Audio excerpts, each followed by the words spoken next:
కాంగ్రెస్ లీడర్లని తిట్టిన తిట్టు తిట్టకుండా తిడుతున్నాడు తలసాని సీను. 60 ఏళ్లు దోసుకున్న జాలక పనిచేసే వాళ్ళకి పుల్లలు పెడుతున్నారంట.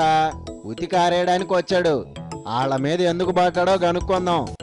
అల్లో సేనయ్య, ఏమైంది? ఈ కాంగ్రెస్ దొంగలు ఈ రోజు ఇరిగేషన్ గురించి మాట్లాడు. ఒరే, దొంగలేంది? అంతా పెద్దోళ్లే, కాస్త మర్యాది. దద్దమ్మలలాగా ఆ రోజు ఇరిగేషన్ ప్రాజెక్టులు వస్తే దీని ద్వారా ఈ డిజైన్ కరెక్ట్ ఉందా లేదా, నీళ్లు గ్రామీణ ప్రాంతానికి వస్తాయా లేదా అనేటువంటి ఆలోచన కూడా లేకుండా నిప్పాసు గాల మర్యాద అంటే ఇంకో తిట్టు కలపమనే. ప్రాణహిత చేవేళ్లకు 9,000 కోట్ల రూపాయలు గవర్నమెంట్ రిలీజ్ చేసింది. ఒక్క డ్రాప్ వాటర్ రాలే ఈ రోజు వరకు. మీరు చేసిన దరిద్రమైనటువంటి డిజైన్, వాళ్ళు వేసిన డిజైన్ మార్చొద్దన్నందుకు ఇన్ని తిట్లా?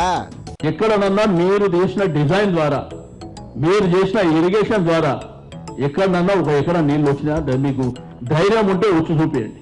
డిజైన్ బాలేదని నువ్వెట్టా డిసైడ్ చేస్తావు?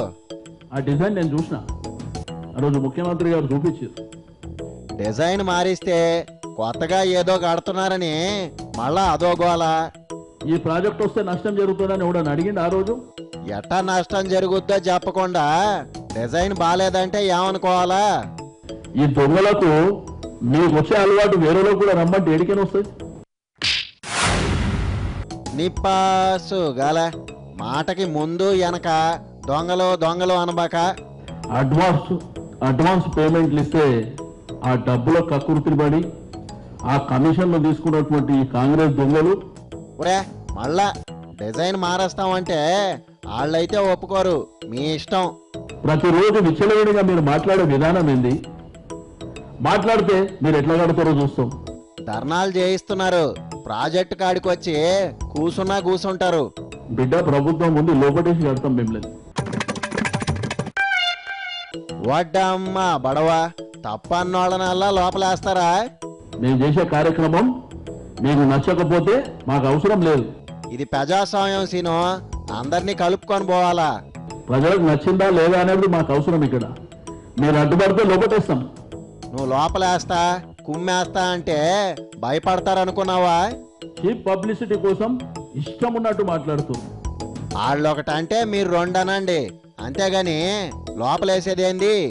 మీకు దమ్ముంటే సోనియా గాంధీ దగ్గరికి వెళ్ళి మహబూబ్ నగర్ ప్రజలు ఇబ్బంది పడతారని చెప్పి అక్కడ పోయి మీ సోనియా గాంధీతో ఒప్పించి ఆపితే కనీసం ప్రజలు అప్రిషియేట్ చేస్తారు. ఏడ్చినట్టుంది. ప్రాజెక్టు కట్టేది మీ నెత్తినైతే సోనియమ్మ వచ్చి ఆపుద్దే? డెఫినెట్ గా మేము అడ్డుకుంటాం. మా ప్రయత్నం ఇక్కడ కూడా మేము కాంప్రమైజ్ అయ్యే పరిస్థితి ఉండదు. అట్టన్నావు బాగుంది. సీపుగా సారా ఇస్తారంట, అవసరమా? మద్యపాన నిషేధం గురించి అందరూ మాట్లాడుతారు. జేబులో సిల్లరున్న పెతోడు సీసా ఎత్తితే ఏమైపోవాలా? ఏదో మేమేదో మంచినీళ్ళు లేకుండా మధ్యాహ్నం ఏర్లై పారించినట్టు ఈ షోకాళ్ళు నాయకులు మాట్లాడతారు. సీపుకు వచ్చిందని సీసాలకి సీసాలు తాగేస్తే కొంప మునుగుద్దని వాళ్ళ గోల. అసలు ప్రభుత్వం ఆలోచన ఏంది? ప్రభుత్వం ఏం చేయబోతుంది? క్వార్టర్ 30 రూపాయలేనంటగా. వైన్సుల కాడ క్యూ కడతారు చూడు. గుడంబ మహమ్మారి వలన కొన్ని లక్షలాది కుటుంబాలు అతలాకుతలం అవుతున్నాయి. దీన్ని ఎట్లా అరికట్టాలనేటువంటి ఆలోచనతోనే ప్రభుత్వం ఒక ఆలోచన చేస్తే ఇక ఇష్టం ఉన్నట్టు. అట్లాంటప్పుడు కళ్ళు కాంపౌండ్లు ఎందుకని మొన్న ఒక ఆయన అడుగుతున్నాడు. ప్రభుత్వానికి అధికారం ఇచ్చింది ప్రజలు, పరిపాలన చేయమని అధికారం ఇచ్చారు. ఏమన్నా చేసే ముందు 1కి 10 సార్లు ఆలోచించాలా. ఒకటి పోగానే ఒకటి. అందుకే చెప్తున్నా, వెనక ముందు చూసుకోవాలని. ఉస్మానియా హాస్పిటల్ ఎందుకు కడతారంటారు? ఏం వీళ్ళు అయ్యే జాగిర్లు ఉన్నాయి ఇక్కడ? వడ్డమ్మ బడవ, రిపేర్లు చేస్తే 100 ఏళ్ళు ఉంటదంట, వినలేదా? సెక్రటరియట్ కడతామంటే ఇబ్బంది, హుసేన్ సాగర్ లేక్ క్లీన్ చేస్తామంటే ఇబ్బంది. కడతామంటే పర్లా, కోల కొడతామంటేనే గొడవ. డబల్ బెడ్రూమ్ ఇల్లు కడితే మేనిఫెస్టో చెప్పారు కదా, ఇంకెప్పుడు కడతారని అడుగుతారు. అన్నప్పుడు అవి ఎట్టుంటాయో 4 అన్నా కట్టి చూపియాలా లేదా? దేనికైనా ఒక సందర్భం, పద్ధతులు ఉంటాయి. మీలాగా హరీబరీ చేసి నిదానంగా ఒక్కో ఇటుక పేరేస్తామంటే గృహప్రవేశం ఎప్పుడు? 60 సంవత్సరాలు దగ్గర దగ్గర 45 సంవత్సరాలు ఈ రాష్ట్రాన్ని దేశాన్ని పాలించి దొంగలు, ఈ దేశాన్ని రాష్ట్రాన్ని దోచుకున్న దొంగలు ప్రతిదానికి రాజకీయం చేసేది ఒక అలవాటుగా మారింది. ఏమన్నా అంటే వాళ్ళేం చేశారు, వీళ్ళేం చేస్తున్నారు? ఇంద్రమ్మ ఇల్లు కడతామని చెప్పారు, ఇల్లు కట్టకుండానే డబ్బులు కొట్టేశారు. పాత ఈ పోస్ట్ మార్టం చేయడానికే మీ టైం సరిపోయేటట్టుంది. సిబిసిఐడి ఎంక్వైరీ చేస్తే కళ్ళు బయలు కమ్ముతాయి. దాంట్లో ఎవరినో అరెస్ట్ చేయాలనో ఎవరో లోపట్టేయాలనో తెలిసే పరిస్థితి లేదు, అంతమంది ఉన్నాయి పేర్లు. ఇంకోసారి నోరెత్తకుండా అందరినీ వేసేయండి. మీ సంగతి అంతా అసెంబ్లీలో తేలుస్తాం, వదిలిపెట్టే సమస్య ఉండదు. అపోజిషన్ వాళ్ళు కూడా దానికోసమే ఎయిటింగ్ అనుకుంటా. ఏదో అడుగుతలేరు కదా, మాట్లాడతలేరు కదా అని ఏది పడితే అది మాట్లాడేస్తున్నారు. పోలేస్తాం, డిజైన్లు మారేస్తాం అంటే ఎవరికి ఏం అర్థం కావడంలే. మారుస్తాం, మా ఇష్టం అది. అది ప్రజలకు అవసరమా లేదా మాకు తెలుసు. నలుగురిని కూర్చోబెట్టి మాట్లాడుకుంటే ఈ రచ్చలు ఉండవు. మీరు ఏదన్నా ఉంటే అథెంటిక్గా చెప్పండి. ఇగో ఇది మీ తప్పు, తప్పు చేస్తే మేము ఒప్పుకుంటాం.